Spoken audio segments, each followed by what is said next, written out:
Hey, everybody. Please tell me I didn't make this unlisted. Let me just double check. Make sure. Dun, dun, dun, dun. Okay. Let me see. Oh, it's public. Okay. Okay, let's just do that. All righty. How's everybody doing today? We are starting on the book, The First 4 Years. So, I read you the prologue and the introduction. Now, the first year is like 2/3 of the first year is like half the book. Okay. So please bear with me. Hey, Linda. All right. Chapter 1, the first year.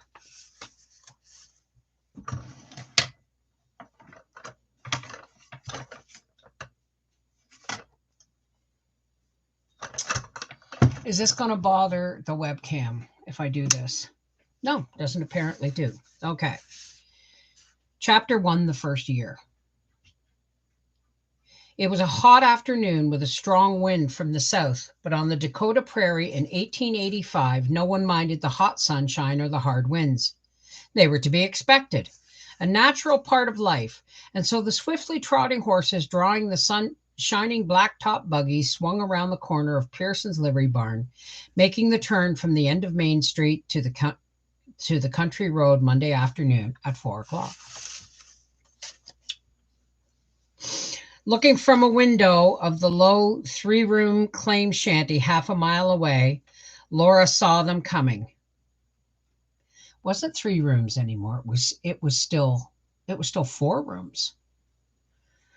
She was basting cambric lining to the bodice pieces of her new black cashmere dress, and she had just time to put on her hat and pick up her gloves when the brown horses and the buggy stopped at the door. It was a pretty picture Laura made standing at the door of the rough claim shanty, the brown August grass under her feet, and the young cottonwoods standing in their square around the yard. Her dress of pink lawn with its small sprigs of blue flowers just cleared her toes. The skirt was full and tucked to the waist. The light, tight waist with long sleeves and high neck had a bit of lace at the throat. The sage green rough straw poke bonnet lined with blue silk softly framed her pink cheeks and her large blue eyes, with the bangs of her brown hair above them. Manley said nothing of all of this, but he helped her into the buggy and tucked the linen lap robe carefully about her to keep off the dust. Then he tightened the reins and they dashed away for an unexpected weekday afternoon drive. Hang on a second, folks. I don't want to be interrupted.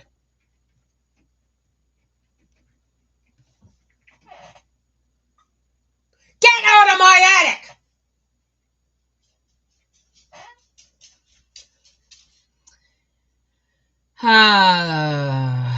Manny said nothing of all this, but he helped her into the buggy. La la la la la. South, 12 miles across Bear Prairie to Lakes Henry and Thompson, along the narrow neck of land between them where the choke cherries and wild grapevines grew. Then over the prairie again east and north to Spirit Lake 15 miles away, 40 or 50 miles in all, but always around the square to come home. The buggy top was to make a shade from the heat of the sun. The horses' manes and tails flew out in the wind. Jackrabbits ran and prairie chickens scuttled out of the sight in the grass. Striped gophers ducked into their holes, and wild ducks flew overhead from one lake to the other. Breaking a somewhat lengthy silence, Manley said, "Can't we be married soon? If you want a big wedding and you would be willing, we could be married. If you don't want a big wedding and you would be willing, we could be married right away. When I was back in Minnesota last winter, my sister started planning a big church wedding for us. I told her we didn't want it and to give up the idea, but she hasn't changed her mind, and she's coming out here with my mother to take charge of our wedding. But harvest is right on hand. It will be an awfully busy time, and I like us to be settled first."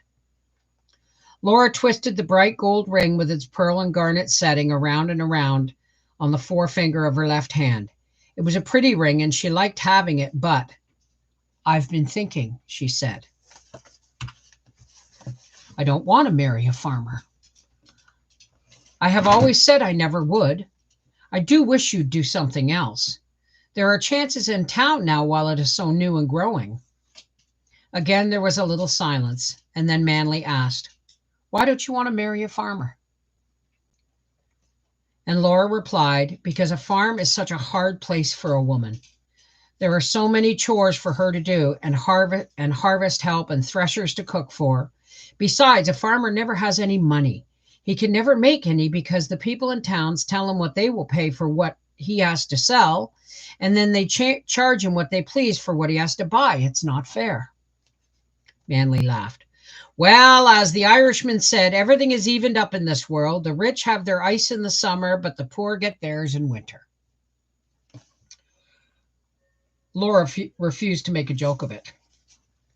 She said, "I don't always want to be poor and work hard while the people in town take it easy and make money off us." "But you've got it all wrong," Manly told her seriously. "Farmers are the only ones who are independent. How long would a merchant last if farmers didn't trade with him?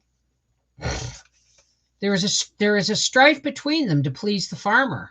They have to take trade away from each other in order to make more money, while all a farmer has to do is sow another field if he wants to make a little extra. I have 50 acres of wheat this year. It's enough for me, but if you'll come and live on the farm, I'll break the ground this fall and sow another 50 acres next spring. I can raise more oats too, and so raise more horses and it pays to raise horses. You see, on a farm, it all depends on what a man is willing to do. If he's willing to work and give his attention to his farm, he can make more money than the men in town and all the time be his own boss." No, the weather's the boss. We all know that. Again, there was silence, a rather skeptical silence on Laura's part, broken at last by Manly, who said, "If you'll try it for 3 years and I haven't made a success in farming by that time, I'll quit and do anything you want me to. I promise at the end of 3 years, we will quit farming if I have not made such a success as you are willing to keep on." Laura consented to try it for 3 years. See, we never heard that in the last book, eh? Now remember, these were notebooks that she had planned to turn into books, but they've been published exactly as she wrote them. Okay, Willow.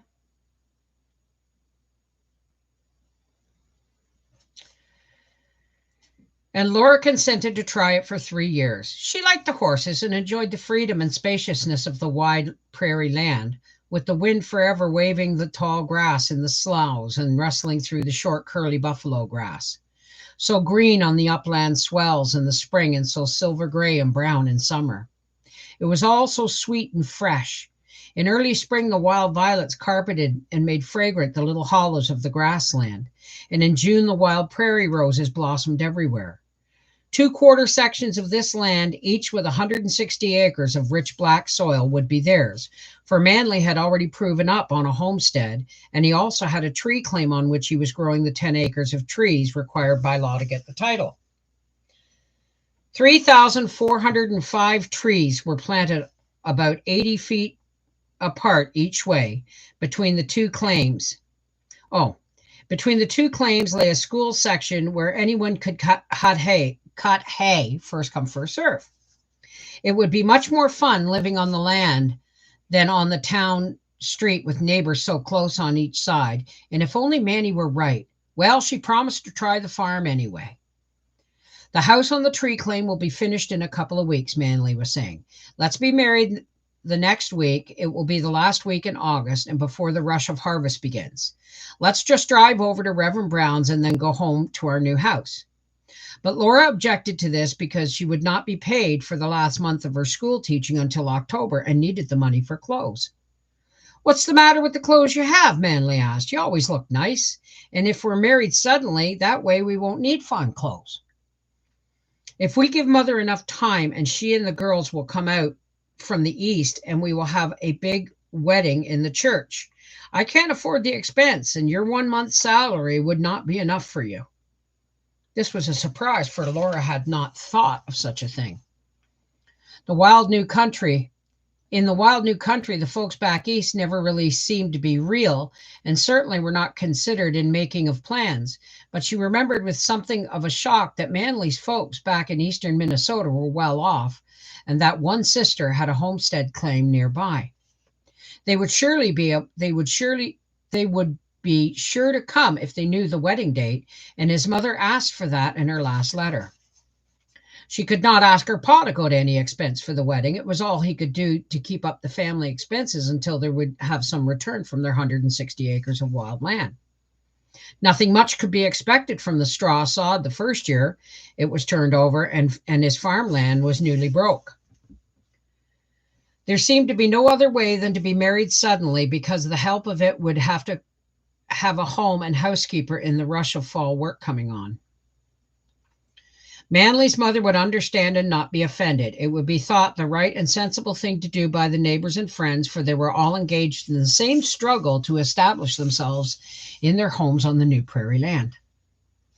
And so on Thursday, the 25th of August, at 10 o'clock in the morning, the quick-stepping brown horses and the buggy with the shining top flashed around the corner at Pearson's livery barn, came swiftly over the half-mile, and drew up at the door of the little claim house in its hollow of the square young cottonwoods. Laura stood at the door, her ma and pa on either hand, her two sisters grouped behind her. They all gaily tried to help her into the buggy. Her wedding dress was the new black cashmere she had thought would be serviceable, for a married woman should have a black dress. All her other clothing and her new girlhood treasures had been packed in the trunk. Now, why didn't she wear her pink lawn? It was practically new. And were waiting in Manly's new finished house. As Laura looked back, Ma and Pa and Carrie and Grace were grouped among the young trees. They threw kisses and waved hands. Bright green leaves of the cottonwoods waved too in the stronger wind of the afternoon. There was a little choke in Laura's throat, for they seemed to be saying goodbye, and she saw her ma brush her hand quickly across her eyes. Manly understood, for he covered Laura's hand with one of his and pressed it strongly.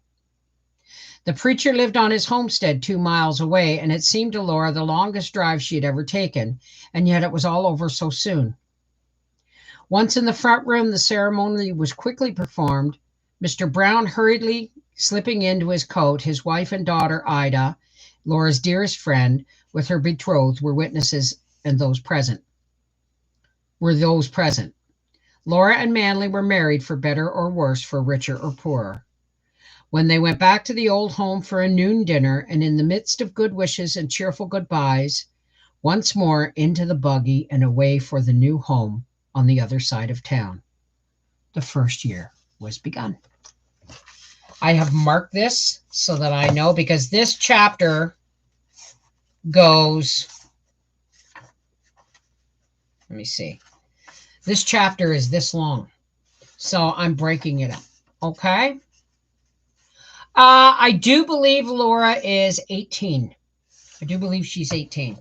Well, you know what?